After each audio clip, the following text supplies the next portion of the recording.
Hey guys, so how to win in business using principles from the book Think and Grow Rich by Napoleon Hill. So this is great for people who are like accountants, therapists, let's say you're a bookkeeper, any kind of professional services business can generally benefit from the principles inside of this book. I'm going to specifically focus on accountants and bookkeepers inside of this video, but it's definitely something that you can use no matter what business you're in. So the main concepts of this book, and this book is really a very classic. I think it's like one of the first self-help or personal development books that was really invented. And basically, this gentleman was able to be he basically partnered with Andrew Carnegie. Andrew Carnegie was trying to get even more information. Now, he was one of the richest men, if not the richest person in the world at the time. And he basically said, Napoleon, I'm going to pay you to go throughout the entire world and basically interview the richest and wealthiest people. Now, from the information, we're going to start gleaning like what is the common denominator and secret to their success. So this book and some of the books, like the subsequent books by Napoleon Hill, are basically a breakdown of his journey and like what he learned so we can help regular people like you and I go and grow businesses, be able to go and reach the lives we want and be able to like live lives of like freedom, peace, and joy. So I can't wait to break this thing down. So there's a couple main concepts I really want to go over. There's a lot of concepts inside this book, and if I tried to do like one video on every single concept in the book, it would take a long time. Like there are college courses on this book and like utilizing some of the different things that are inside of it. So we're gonna probably break this video into two parts. Okay, so I'm gonna break this one will be part one, next video will be part two. Okay, so concept one is gonna be faith. So and you gotta remember too, sometimes in these like other older books, they might use words that are slightly different. Like, so when it comes to faith, doesn't mean you have to be like a person of faith or you have to be like overly religious. It's just belief. So belief in both of what you want and what your goal is. Okay. So it's we have to be consistently like visualizing and really developing an unshakable belief in your ability to achieve whatever your goal is. Now, a lot of people they maybe have like something that's like a want, but it's not a goal because stuff that's wants, it's just stuff that's like nice to have. I see this all the time. Like some people ask and if you know anything about me, I don't like messaging people on like Facebook to see if they want to like get help with like their accounting or bookkeeping business, right? And the reason why is because the number of people where it's like they say they want to do a business, they say they want something, but they're not really fully committed to it is extremely high. Let's just be honest, right?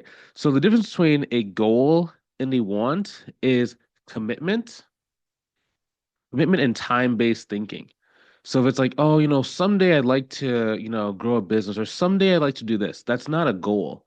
That's a want. And usually wants are not enough to kind of get us into motion to attack this thing. So number one, set up a goal. And then number two, you have to visualize this goal. Like so visualize daily, like what would success look like? Like if someone was to ask you, if you were to do XYZ thing, what would life look like? And you can't really picture it or you've never thought about it, you're really gonna have a hard time achieving it. Because if you think about it, finding success and like doing the stuff that's required to be successful is challenging. It's emotionally draining sometimes, not all the times, but sometimes. Like you might have it where you do a consultation call with the person, they say that they want to work with you, and then like all of a sudden they change their mind, say they go with a bookkeeper that's like three times expensive, or a bookkeeper that's in-house, or maybe they want to stick with their current like CPA, right? And that can be really frustrating and just like it'll just like drain you and demoralize you. So if there's really no strong goals or desires or wants, it's very easy to get shaken and just like stop doing stuff. So you need to know exactly what success looks like for you. That's number one. Number two, auto suggestion. So this is really about training your subconscious mind to constantly look for signs and patterns and goals and do activities that move you towards your goals. So the subconscious is really, really powerful. A lot of these like professional development books focus on the subconscious.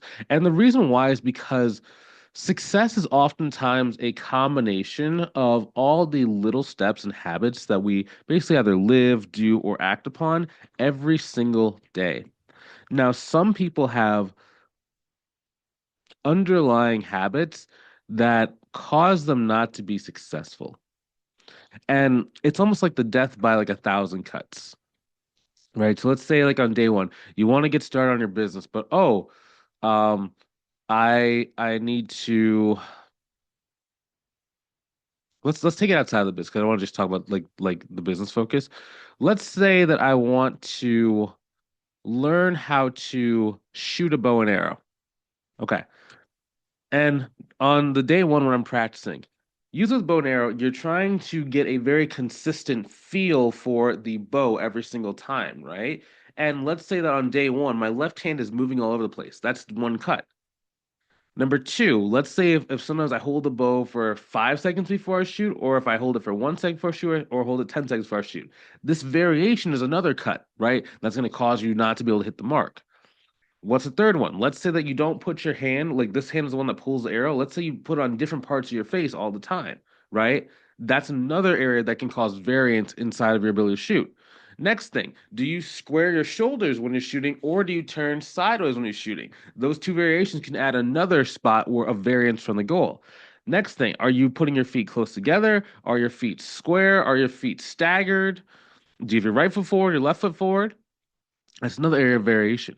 The more and more of these variations that we have, and the more of like these bad habits that we develop, the harder it is to hit our target on a consistent basis. So, by training our subconscious to work with us, our subconscious causes our body and our mind and our actions to line up consistently to the goal or desire that we have inside of our mind. So some ways you can do this is by learning how to either write affirmations or say affirmations or hear affirmations. Okay, so there's three. Number one, you could listen to a playlist like they have different playlists on YouTube of people like saying like positive affirmations. And I used to listen to those like when I would go to sleep and like it would make you feel positive. It would make your mind feel in the right emotion. You would be more confident. That's one. Number two, you and I don't really like this one as much because I don't know. You could say out what your goals are. So you could basically write down every single one of your plans, your goals, your targets, and say it every single morning. So like I have achieved this. I spend this much time with my family every single day. I'm able to go on this many vacations per year. But make sure whenever you're doing affirmations, always in the present tense. Okay, that's just a cheat code that I've learned. If you're always saying like I will get this, your brain doesn't believe that, right? But if instead you say like this is a thing, our brain really thinks in terms of black or white in a lot of cases. I know it sounds kind of weird, but our brain doesn't really know how to conceptualize certain principles. And like it can know it logically, but emotionally it doesn't know the difference. So by just saying, I have X, I have the newest smartphone, or I have unshakable courage, or I have $1 million. If you just say it and you don't have any emotion or any like thing like negative emotions tied to it, your brain will not really pick up the difference. But what happens is your brain does not want you to feel like a liar. So it's going to help you accomplish these different tasks and actions to actually make what you're saying a reality. And you just keep doing it over and over again. One thing that works best for me, I've learned, I've felt, is by writing out my goals every single day. So on months and years when I write out my goals every day, I accomplish a lot more. On the year when I like didn't write it, it's like I didn't really accomplish that much. Right. So I'm always tracking that stuff and I'm writing it if possible 2 to 3 times a day. So like I'll do it like in the morning, like sometime when I'm in my work. It's not always the same time. I'm not like one of those guys who's like, you gotta do it at 7 a.m. every single day. And if you miss 7 a.m., then you just lost out on the day. It's like just kind of relax a little bit, as long as you do it sometimes during the day, but just do your best. Like if you can do it at least once a day, that's going to work so much better for your business and for your life. Okay, that's the biggest thing. But yeah, but if you can write it out multiple times a day, or let's say you like speaking, I don't like speaking it to be honest with you because the speaking it in my view kind of feels a bit phonier versus if you're writing it down, you're not only like writing out like I think your brain it just makes more sense to your brain where it's like you're writing it out. But so you're writing it out. So that means you have the kinetic chain going. So that's like you're writing. So you're actually moving your body. Next, you're seeing the words, and in your brain, you're saying the words to yourself, right? That's what reading is. Reading is basically you're saying the words to yourself. And then you can start hearing it inside of your own internal voice. So you're activating so many different senses, and when you're doing that, then it makes it more real for you in your life. Okay. Next thing is going to be specialized knowledge. So learning for a purpose. Now, a lot of times what happens is a lot of accountants and bookkeepers, like we generally get to a point to where our skills in like accounting are good enough and we generally don't necessarily get more knowledge. And the problem that this actually like leads to is just the fact that in order to start this business and like make it really work, there's a second set of skills that you need to learn. And if you never learn those skill sets, you're not going to be able to find success in your business. And like it's unfortunate that that happens, but it's reality, right? Like think about it.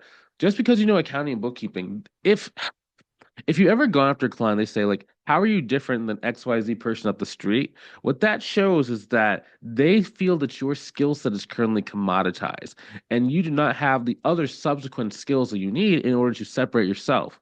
Oftentimes, it's not just about accounting or bookkeeping skills, because there's 9 million people inside. Let's say in the United States, there's 9 million people inside the United States. Where if you go on LinkedIn, they have the word accounting, bookkeeping, or CPA inside their profile. Actually, that's not even counting bookkeeping. That's just counting. That's just counting accounting slash CPA. It's not even bookkeeping, right? So like, there's a lot of people. Now, if you understand pricing, sales, and marketing, that's what's really going to separate yourself, right? Because all marketing is learning how to communicate who you are on a consistent basis to a large group of people, so that a subset and a portion of that group will actually want to work with you.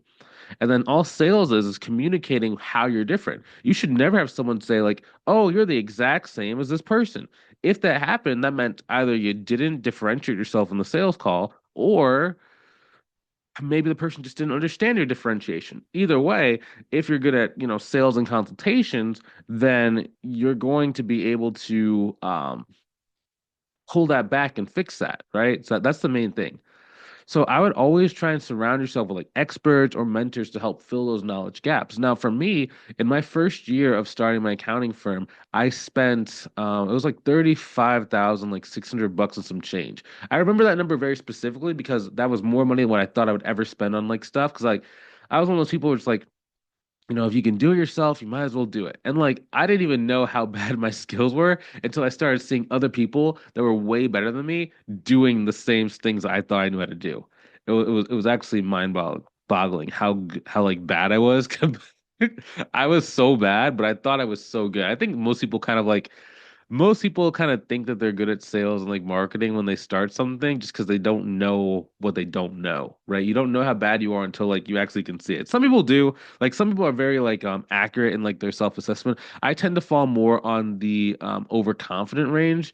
Um in a lot of cases, I've kind of, since I've gotten better at stuff, like my confidence level, I think is more tempered. But like when I was starting, man, I was like so overconfident in everything. I just thought I knew how everything worked in the world, and like I was I was gonna kill it. I was gonna like make some moves and stuff like that. Yeah. So it's like you maybe you're like me, maybe you're not like me. It's okay. Like, if you're not like me in that regard and you're like more like, maybe you're not as good as some certain things in your mind, that's okay too. It's not really about where you start, it's about where you're going.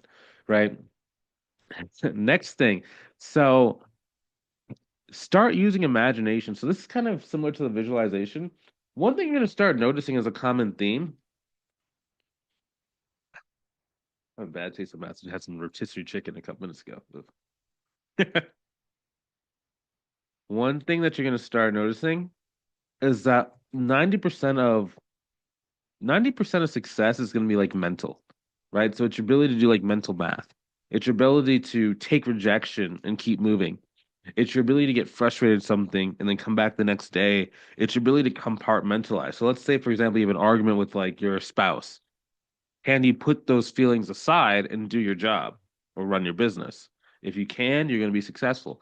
Now, imagination, it's really just about, using creativity and practical imagination to develop ideas and solve problems. So, this one's a little bit different. The past, like visualization, subconscious, were all internal stuff. Now, this book is talking about using your imagination to to really start handling outward problems. So let's say that you're, dealing with a situation, being able to imagine like what are different solutions and think about it. There was this movie called The Avengers, and this guy, he was like a magician, right? His name was Doctor Strange, and they were in this battle with this like with the main bad guy, and he was basically sitting on a like levitating on this rock, and his head was moving a million miles an hour. He was basically using his imagination to think of every single perspective outcome that he could do. And he basically looked at about 3 million or 300 million different outcomes, and they lost every single time except for one. So he was able to then go and utilize his imagination to go and to basically cause the one scenario or option to basically play out. But it was all from his imagination. It's the same thing in life, right? There's a million different ways to solve whatever you're trying to solve and to get wherever you're trying to go. But if you are not able to imagine creative strategies, you're not going to be able to reach there. You're always going to be limited to kind of what you think you can do and what you can imagine. Next thing, mastery of procrastination through decision. So, one thing, when you think about the imagination, right?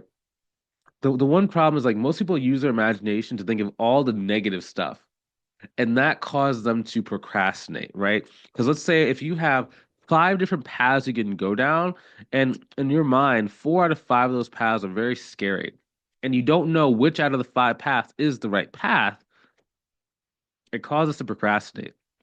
That's why a lot of people like they say they want to start a business, but there's just this overwhelming force that stops them from, moving forward. So one thing that you do is you have to make a decision. The root of decision really comes from a word. Basically, the word that it comes from, I believe it's like DEC, DC or something. And the word basically means to cut off alternative paths. An analogy that people used to use a lot on the internet was like you have to burn the boats. So there was an ancient Roman, basically a Caesar, and he was going to go and conquer a land. But the place they went to, the opposition was intense. There was no way logically they could win.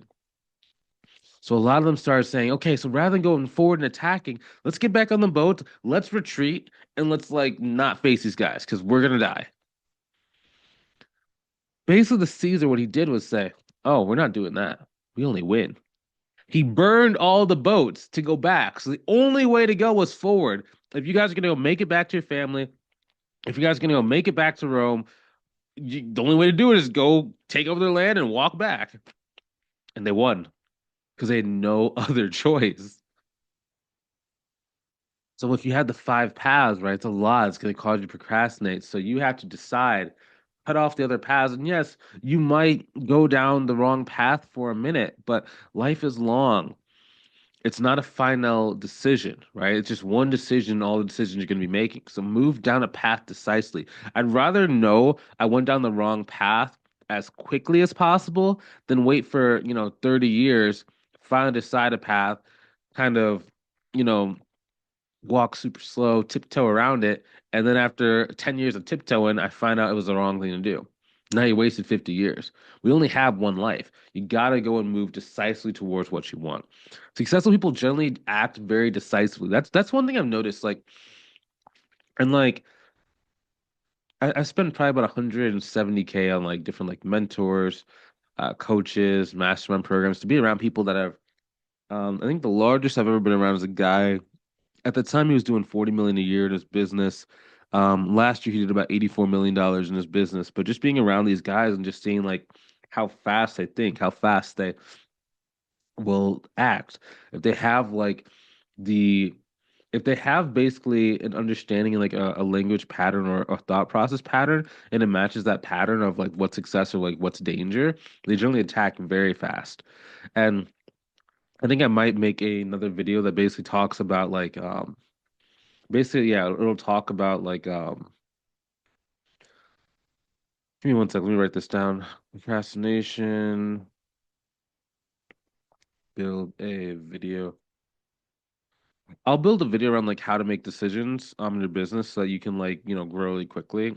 Not I'm not going to do it on today's video, of course, I wasn't prepared for that, but I definitely will make a longer video on that in the future. So next thing, okay, so masterminding. So masterminds are actually kind of interesting. Just like I kind of talked about, I've spent so much money on these different things, and the reason why is because knowing and being around other like-minded individuals who can support and challenge you is so critical. Now, when I say challenge, it's not like in a mean way, but it's like they can hold you accountable. It's like, hey man, like, you didn't get this stuff done today, man. You didn't get this stuff done this week. I know that you've had a busy schedule, but like, are there different things we can do to kind of reach the goal? Or, hey, man, it's really good. Like being around people that not only support you but are on the same journey as you is so critical. So critical.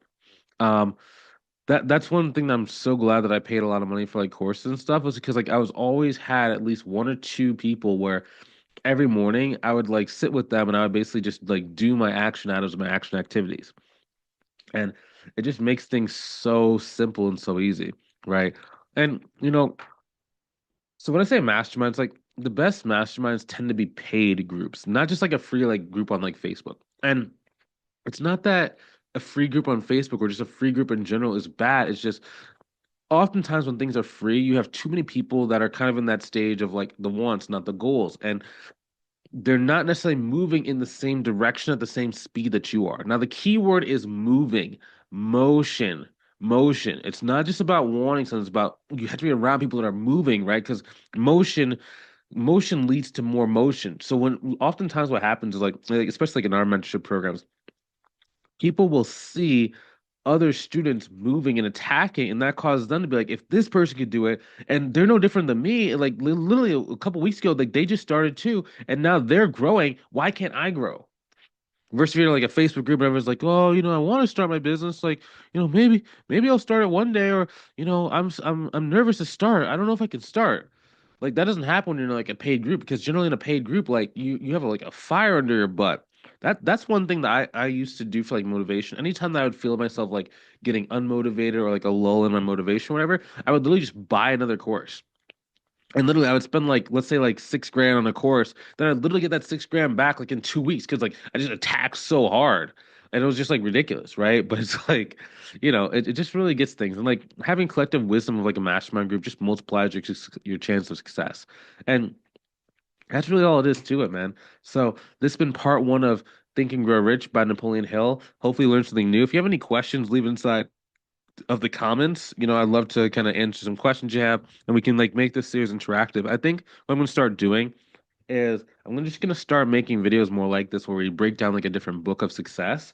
Um, Based on like what's worked for me, because I know like some people like maybe you don't have the money to like pay for like an XYZ $1,000 course or whatever at the moment in time, but I still think you should be able to kind of utilize some of the principles from this stuff to be able to kind of go to get some success. Okay, so I really appreciate your time. I really appreciate you joining me on this journey today. I'll talk to you soon. Have a good rest of your day. Take it easy.